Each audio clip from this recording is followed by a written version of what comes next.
এখানে আমি কাঁচা টমেটো নিয়ে নিয়েছি। আমি আমার পরিমাণ মতো নিয়ে নেব, আপনারা আপনাদের পরিমাণ মতো নিয়ে নেবেন। আর নিয়ে নিয়েছি ডিম আর পাকা টমেটো। নমস্কার বন্ধুরা, নতুন একটা রেসিপি নিয়ে আপনাদের সামনে হাজির হয়েছি। আমার চ্যানেলে নতুন হয়ে থাকলে চ্যানেলটিকে সাবস্ক্রাইব করে আমার পাশে থাকবেন। রেসিপিটা কেমন হয় শেষ পর্যন্ত স্কিপ না করে দেখতে থাকুন। কেমন হয়েছে অবশ্যই কমেন্ট করে জানাবেন। তা চলুন আর কথা না বাড়িয়ে ভিডিওটা শুরু করা যাক। এই টমেটোগুলোকে এই পাত্রটা নিয়ে ধুয়ে নেব খুব ভালো করে।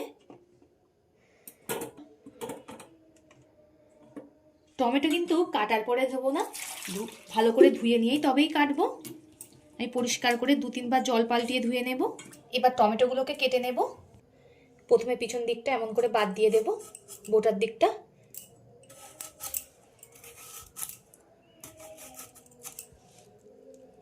এরমভাবে লম্বা লম্বা করে কেটে নেব।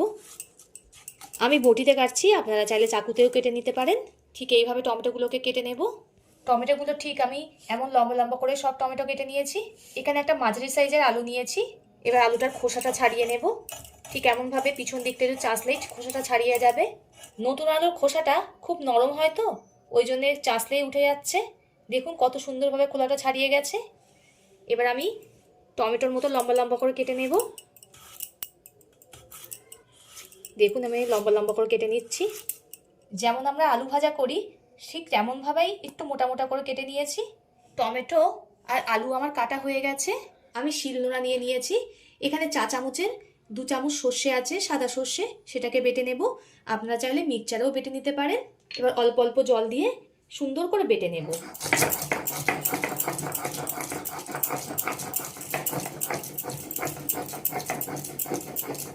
শিলনোড়ায় বাটতে খুবই কষ্ট হয়, কিন্তু শিলনোড়া বাটার মশলায় তরকারি খেতে খুবই ভালো লাগে।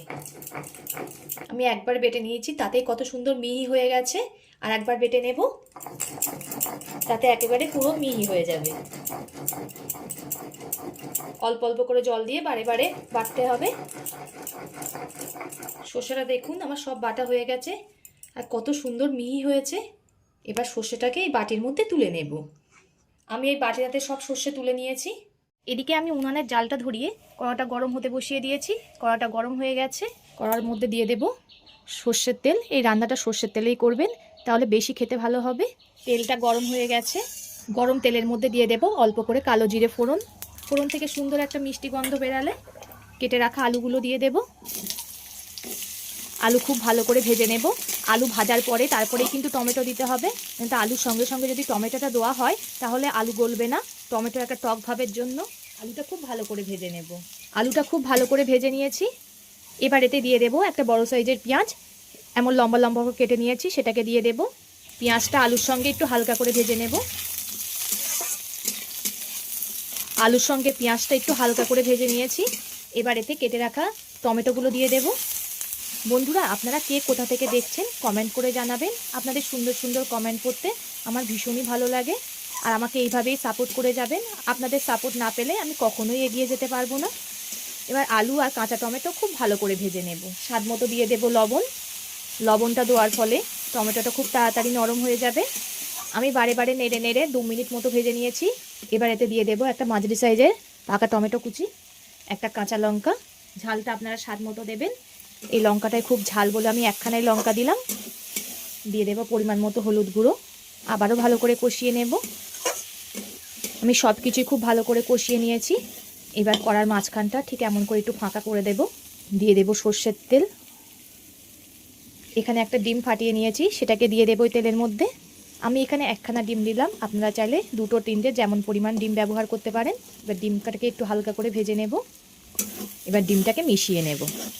আপনারা এইভাবে একবার হলেও ট্রাই করবেন, খুবই সুন্দর লাগে। ভাতের প্রথম পাতে এমন একটা রেসিপি থাকলে একেবারে জমে যাবে। কাঁচা টমেটো ফুরিয়ে যাওয়ার আগেই এই রেসিপিটা একবার হলেও বানিয়ে দেখবেন। ডিমটা আমি আলু টমেটোর সঙ্গে খুব ভালো করে ভেজে নিয়েছি। এবার এতে যে সর্ষেটা বেটে রেখেছিলাম সেটাকে দিয়ে দেব। সর্ষেটা দিয়ে একটু হালকা ভেজে নেব। সর্ষে বেশি ভাজা যাবে না, বেশি ভাজলে সর্ষে একটা তিতো ভাব চলে আসে, তাই একটু হালকা করেই ভেজে নিতে হবে। এবার এতে দিয়ে দেবে পরিমাণ মতো জল। টমেটো আলু খুব সুন্দর গলে গেছে, তাই আমি অল্প করেই জল দিলাম। এবার ঝোলটাকে ফুটতে দেব। ঝোলটা ফুটে খুব ভালো রকমই ঘন হয়ে গেছে। এবার এতে দিয়ে দেব অল্প করে চিনি। চিনিটা আপনারা স্কিপও করতে পারেন, আবার একটু ফুটিয়ে নেব। একবার হলেও বন্ধুরা এমনভাবে ট্রাই করবেন, খুবই সুন্দর লাগে। আর একবার যদি বানিয়েছেন সবাই এইটাই বানানোর আবদার করবে, এত দারুণ লাগে এটা খেতে। চিনিটা দিয়ে বেশ খানিকক্ষণ ফুটিয়ে নিয়েছি। এতক্ষণ ধরে ভিডিওটা দেখার জন্য অসংখ্য ধন্যবাদ। এইভাবেই আমাকে সাপোর্ট করে যাবেন। তো পরবর্তী ভিডিওতে আপনাদের সঙ্গে আবার দেখা হচ্ছে।